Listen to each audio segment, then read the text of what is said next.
talking at Davos, making a speech at Davos about America first. I guess this is cut number 3. I believe in America. As president of the United States, I will always put America first, just like the leaders of other countries should put their country first also. But America first does not mean America alone. When the United States grows, so does the world. American prosperity has created countless jobs all around the globe, and the drive for excellence, creativity, and innovation in the U.S. has led to important discoveries that help people everywhere live more prosperous and far healthier lives. As the United States pursues domestic reforms to unleash jobs and growth, we are also working to reform the international trading system so that it promotes broadly shared prosperity and rewards to those who play by the rules. So Trump knows that each person standing up for himself and fighting in a peaceful, market-based way creates more competition. The right knows, we conservatives know, that when everybody gets to speak and argue and discuss, ideas get better. Only the left wants competition to end. Socialism ends competition. They want to shut down every speaker at a university. They want to censor us. They want the news. The news, when is the last time CNN hired somebody who voted for Trump to work in their place, making decisions about what goes on the air, or the New York Times, or ABC, or CBS, or NBC? They want the death of unity instead of the progress in life of tension. Let us listen to George Soros at Davos, his reaction to Trump. It's like the raving of this guy whose toys have been taken away from him. George Soros is a guy, by the way, who does everything he can to protect his own money. He only thinks that you should share your money. And he does. So let's listen to his reaction to Donald Trump, cut number 6.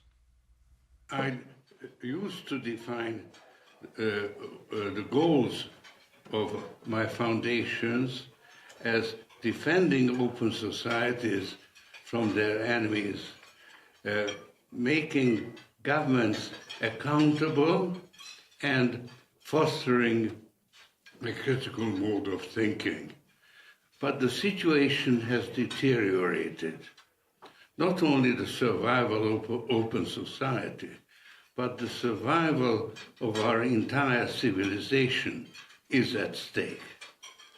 The rise of leaders such as Kim Jong-un in North Korea and Donald Trump in the United States have much to do with this. Both seem to be willing to risk a nuclear war in order to keep themselves in power. Donald Trump and Kim Jong-un are the same guy to this guy. They're the same person. He said, oh, the rise of what about Donald Trump is like Kim Jong-un? I mean, what about him? You know, the haircut?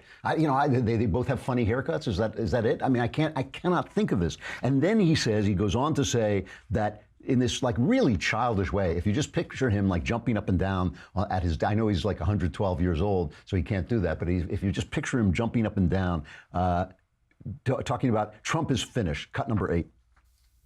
Clearly, I consider the Trump administration a danger to the world, but I regard it as a purely temporary phenomenon that will disappear in 2020 or even sooner.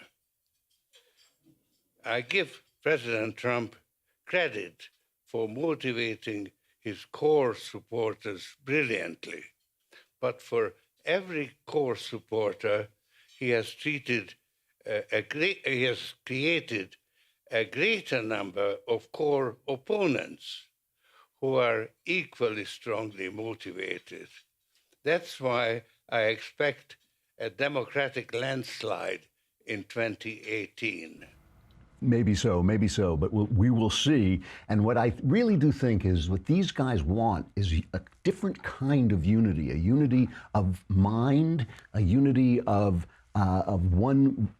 no competition, of a one marketplace where everything is flowing back and forth and nobody has to compete? Because why would you compete if you didn't believe in your nation? Why would nations compete if their nations don't exist, if there are no borders? He's always talking about an open society, meaning no borders.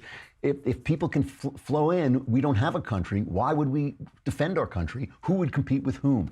Tension and competition and free expression and individuality are where the life and progress of the world, of the human world, come from, not from unity, not from conformity, not from silence. That's all the left it's all they ever promote in every single thing that they do. And George Soros is one of their chief proponents of that kind of unity because he thinks he's going to be in charge of it. I think that's why.